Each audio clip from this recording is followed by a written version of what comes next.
Përmes një ekspozite me fotografi do të prezantohet dhuna sistematike dëmet e shkaktuara në përvendbanimet shqiptare në Lugin të Preshevës, si dhe shpërngulja masive e qytetarëve shqiptar nga ato komuna. Kështu ka bërë të ditur Gentiana Shabani, koordinatore e zyrës për Preshev Medvegje Bujanovc me Selinë Gjilan, duke folur për ngjarjet që e kanë karakterizuar periudhën kohore gjatë viteve 99-2001 në ato komuna. Për këtë eveniment kemi zgjedhur datën 30 qershor me qëllim për të rikujtuar qershorin e vitit 1999, kur qytetarët e Kosovës lindore u detyruan në mënyrë të dhënshme të lëshojnë trojet e tyre stërgjyshore, shekullore, me qëllim për të realizuar ëndrrën shekullore të pushtetit serb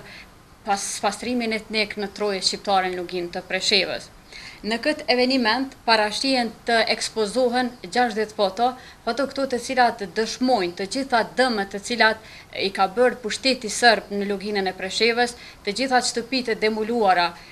viktimat të cilat janë detyruar të largohen nga Lugina e Preshevës, do të thotë përfshin të gjitha tmerret të cilat i ka bërë pushteti serb në Luginë të Preshevës, nga fillimi i qershorit deri në mbarim të korrikut 1999 deri në 2001, ku ka dashur të bëj tamam një pastrim të thellët në Luginë të Preshevës. Me moton Gjilani kujton ditët e të dëbuarve nga Kosova lindore, gjatë këtij eventi është parapavë ndarja e mirënjohjeve për ata që kanë kontribuar në fushën e arsimit, duke konstatuar se gjatë viteve tjera do të vazhdohet me aktivitete nga fusha të tjera. Krejt në fund të këtij eventi parashihen që të ndahen